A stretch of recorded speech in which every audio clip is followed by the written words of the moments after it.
and welcome to my planning video for this year's holiday to Walt Disney World in October. Super excited for this holiday, a lot of planning's gone behind it. So me and Mum always plan everything that we do, plan every holiday, and I would say don't go to Florida until you have planned your Disney holiday. It's super important that you plan everything beforehand to make it as relaxing and stress-free as possible when you get there. If you are new here, please like and subscribe this video if you want to see our Florida vlogs when they go up later this year. I just want to run through a quick how we plan it to get the best out of your Florida holiday.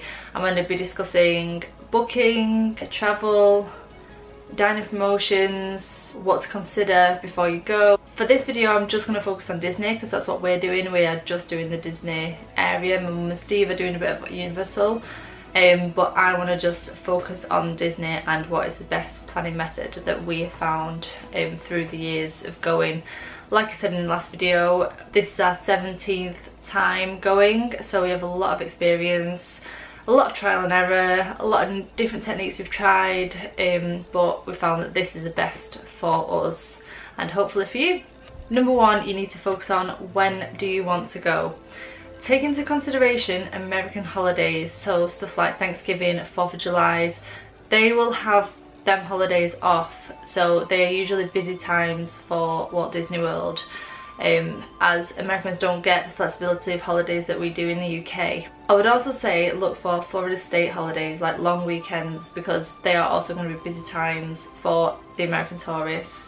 Also take into account when booking your Walt Disney World holidays, are there some attractions that you definitely want to see while you are there? Galaxy's Edge, for example, has just opened. We just got lucky, is opening before we go. We booked this over a year and a half ago, our holiday, and I'll tell you why later. But certain rides and attractions, if you are waiting for the Tron ride to open, or if you are waiting, like we had Pandora last time, if you are waiting on the main rides and main attractions, I'd look into booking outside them holidays. Another thing to consider if you're in the UK is school holidays. So you shouldn't take your kids out of term time, okay? I'm not promoting that. They have introduced a new fine system, so it's like £90 for your holiday to take your child out. We took Logan out last time because we like to go in fall, October time. So we do this for a few reasons. We like to book it for the Run Disney events that go on. We all like to get involved in them. Then we've done Mickey's Not So Scary Halloween Party before, and that's when the time is for that. We also love the Food and Wine Festival at Epcot, so going back and doing that's what we sort of base our holiday around. So this is why we've booked it for October this year, because it includes all three of them events. We're not doing Mickey's Not So Scary Halloween Party. I have done previous vlogs about it when we went in 2017. They will be on my channel, so if you wanted to take a look, I'll link it down below. The second point I would say is wait for the free dining package or promotion. We always wait for the free dining as food it's delicious, but it can be expensive. The free dining promotion usually gets released about April, Easter time, the year before you go. Okay, so we've booked this holiday about a year and a half in advance because we know what time we wanted to go, say October time. So as soon as that promotion came on, we booked it for then. The reason for booking it straight away as soon as the promotion comes on as well is because you get set benefits. For booking it earlier, Disney's got a promotion on, you get 200 free Disney dollars. But then if you book it after July period, it's only 100 Disney dollars. Now this may change each year. I don't know if it's the same this year. However, that at the time of our booking, we were offered 200 free Disney dollars for the time of booking because it was so far in advance. Those who don't know, Disney dollars, it comes on like a little gift card. You can use them $200 on whatever you want on Disney property. So this could be either food or merchandise, etc. We have booked on top, so me, Kim and the kids have also booked on top some sit down meals. So we've booked on for the storybook dining because I've never done that and it looks amazing. We've also booked for Ohana's, so you can book on to sit down meals, say Cinderella's Royal Table and things like that, even on top of your dining package. So it'll just mean you use less credits, so you can use more another day. They don't go off every day, so you just get a set amount at the start of the holiday and you pick and choose when you want to use it. We usually have a load of snack credits left at the end because we haven't managed to use them all every single day. So it is really, really good, the dining package. I would highly recommend it. You can always take snacks home and things like that. So the other point for booking your dining, I would say, especially if you are doing things like Cinderella's Royal Table, you need to stick to the 180-day advance for booking. We did it last time we went at 2017, and we were there on the day and we were still struggling to do it for 6 of us. So I would really recommend that you are organised, and this is why I'm doing this video, to help people out and plan and everything else before you go. Number 3 is booking. We always book with Walt Disney Travel Company. We have done it other ways. My mum and dad had a timeshare when I was younger, so we used to just get direct flights to Florida. However, in recent years we found this the best way, so it's Walt Disney World Company UK. We book everything through. If you book the holiday with them, you can get flights, like a flight package included with them. However, we don't, because we don't know how much they will charge later for the flights. So at the time of our booking, because we booked it so far in advance, we have gone separately with Virgin, and we booked our Virgin flights as soon as they release, 11 months before our holiday. So we've found that this is the cheapest option for flights, and this is the cheapest price. And because there was 8 of us, we wanted to get good seats all together, so we weren't like split up, especially having the 2 kids, then we can like sandwich them in between us. So that's why we booked it as far in advance that we did as well. Another perk of booking it through Walt Disney World Travel Company UK is that you get the promotion of the 7 days park tickets for the price of 14. You also get your Magical Express included from the airport, which takes you straight to your resort. You also get the Memory Maker and the Photo Pass, which is like all your professional photos taken on that holiday, which could be hundreds in the 2-week holiday if you're going for 2 weeks, and all your family has separate photo passes as well, so that's a lot of photos. Also includes all the ride videos and things like that, which could equate to over or about $200. So it's well worth getting that as well, so that comes free with them as well. The other perk is obviously for staying on site, you get all your transport and everything. Point 4 is the hotels. So there's a selection of hotels that you could choose from. So we've got the value, we've got the moderate, we've got the deluxe, and we've got off-site. We have been lucky enough to do every single one individually. So we've stayed at a value resort, we've stayed at a deluxe resort, we've stayed at a moderate resort, and we've stayed off-site. So I'll quickly go through the differences and stuff with you now. So for the deluxe resorts, we stayed at Animal Kingdom Resort, which is arguably the most beautiful resort we've stayed in. We really loved it, but it wasn't the best value for money for us because we didn't do much in the resort. If you're a family that likes staying on property, staying in the resorts, it's beautiful and the food is amazing. We would go back just for the food. To Boma's especially, Boma's was really good. With that package we got the sit down service dining plan, but we felt it took away a lot of our holiday. We felt we were planning stuff around our food rather than like relaxing and just experiencing parks and going on more rides and things like that. So for us personally, we prefer the moderate with the quick service dining plan. I've also stayed at a value resort, which was at a animation resort. Just be careful in the time of booking, because sometimes value resorts can be more expensive, especially with Art of Animation. It can be a higher price than the Caribbean Beach Resort, which we are staying at this time. So just be aware of that. With the value resorts you get the quick service, well, it says it's advertised as a breakfast only dining package, which equally is just one quick service meal per day. You can upgrade your dining package to the quick service, which is what we did, and I'd really recommend doing so because you save a lot and lots of money. Disney food is good, but it can be expensive, so I'd always recommend a dining package if you are going for a long period, say like 2-3 weeks. So this time we are staying at our favourite moderate resort, which is the Caribbean Beach Resort. It is beautiful, it's got nice sandy beaches, it's very well themed, the music, the rooms are big and nice, and we just love it, so we decided to stay there again. With that moderate resort this time, our dining package was a quick service dining package, which it allows us flexibility as well because we're such a big party of 8 of us.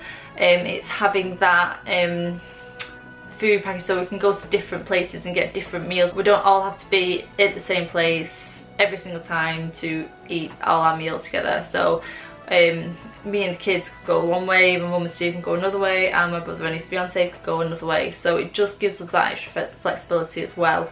Off-site it may be cheaper to get a hotel, but then remember that you have to pay for a car, you may pay for parking, and obviously fuel and things like that.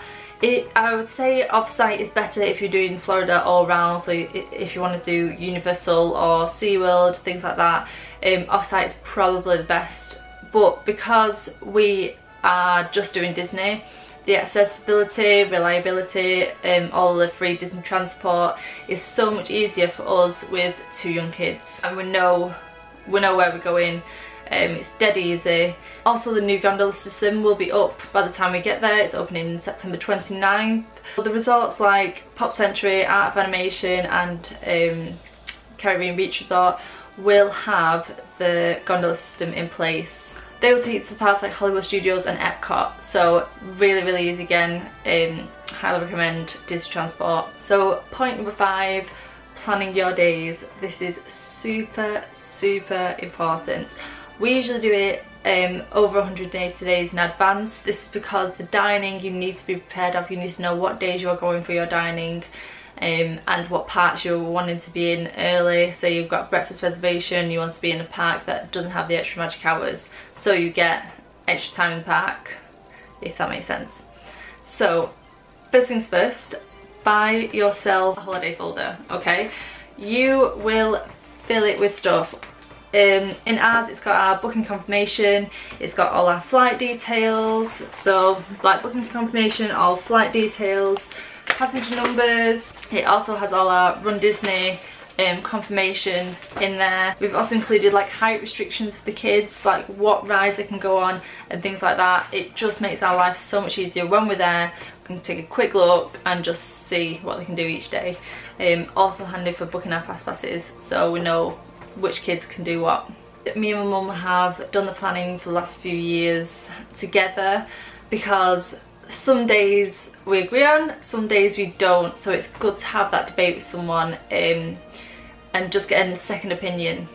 So what we start off with, we use a few apps. We use about 3 apps. Like I said before, we've tried and tested this method, and these are 3 apps that we do recommend and seem most reliable. The 3 apps we use are My Disney Experience, the Dib and the Undercover Tourist. The other point I would make is make it personal to you. So me and my mum do it 2 separate ways. We have the same days, we agree on days, and then we make our own plans. So I personally make it on an Excel spreadsheet.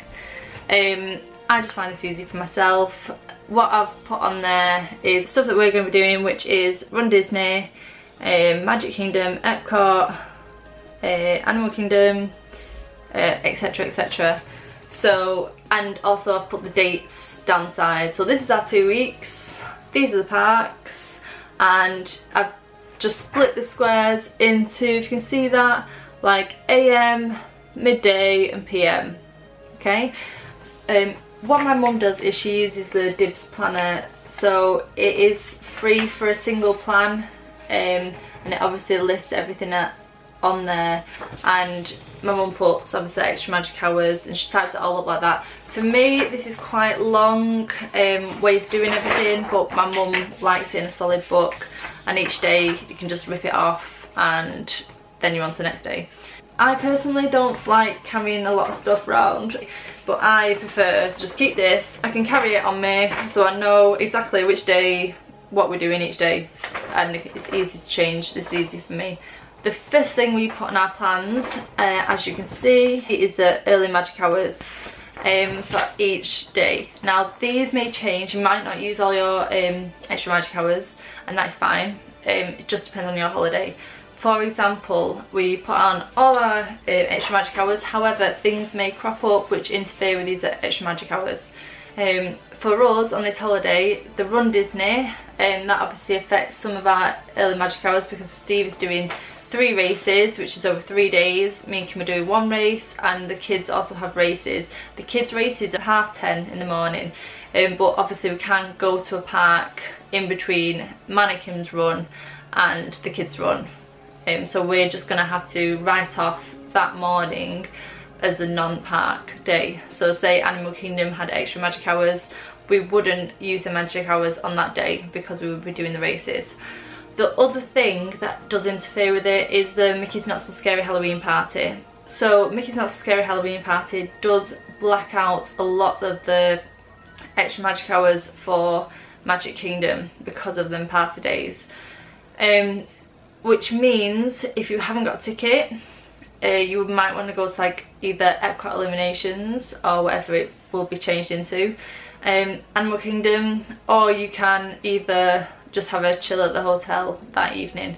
It is completely up to you, but just be aware that if you have not got tickets for the Halloween parties, that you will be coming out of that park very early. We use My Disney Experience obviously for extra magic hours and times and closures of rides or theme parks.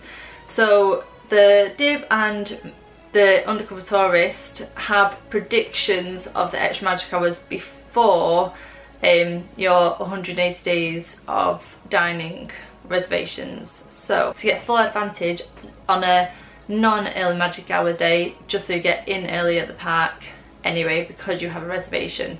So that needs to be thought about sort of before you do your dining reservation. So I would say do all your planning and everything over 180 days in advance, which is what we did. The Dib and the Undercover Tourister have predictions for the early magic hours. These can change, however, so that's why we back it up with the My Disney Experience app closer to the time. For example, this time Blizzard Beach, we had it predicted closing a few days after the actual closure. So the next thing after them 2 points is we fill in the crowd calendar days, so which is the best time, which is the worst time. Like I said, the Dib and the Undercover Tourister are the best ones for this. I'm no way associated with them, this is just what we do personally. We compare, are very similar, however they do contradict each other on some days, so just be aware of that. The other point I would say is sometimes Americans don't have the flexibility that we do. We get offered sometimes automatically the park hopper pass for free. This is a luxury that you need to pay extra money for, so if they don't have that park hopper pass, they can't go in for early magic hours one day and then change to Animal Kingdom. So they will use them extra magic hours for the full day. So on some of the Dib, it may say it's one of the worst days to go, however that would be considering how many Americans will be there as well. Okay, so just take that into account. On the days of the party, many are restricted to either stay in that park if they have a Not So Scary Halloween pass, or not go to that park if they don't have a Not So Scary Halloween party ticket. So what we tend to do is use them extra magic hours in Magic Kingdom when there is less people in the park, and then go out before the evening, which everyone has to do anyway if you've not got a ticket. But we go for the extra magic hours, jump to another park, and then sometimes jump somewhere else later in that evening. That's just the way we do it, and we found that works best. On the miscellaneous days that you're not really doing much, say we want to relax, especially after Run Disney and we've been running a 5-10k and for Steve half marathon, we have around them days booked water parks, obviously for just chilling time, some relaxation. You don't need to spend a full day in a water park, so it's just to unwind a bit. And if you like us and want to take full advantage of the Florida outlets while you're there, obviously schedule these in. I have an extras column at the end which accounts for stuff like Vineland shopping. We've got Universal for Mum and Steve, we've got Ohana's booked in, and obviously the flights as well. So they're just like miscellaneous. Like I said before, Blizzard Beach is on here, but I obviously need to change that and take that off because we can no longer do it because it's shut. So that is how we personally plan our Walt Disney World holiday. If there's anything I've missed or any tips you've got for us, please comment down below and we'll get back to you. If there's anything I've missed, I will do other videos. I will do other videos about magic bands, how they all work and things like that. So if you like this video, please like and subscribe, and we will see you soon. Thank you very much. Bye.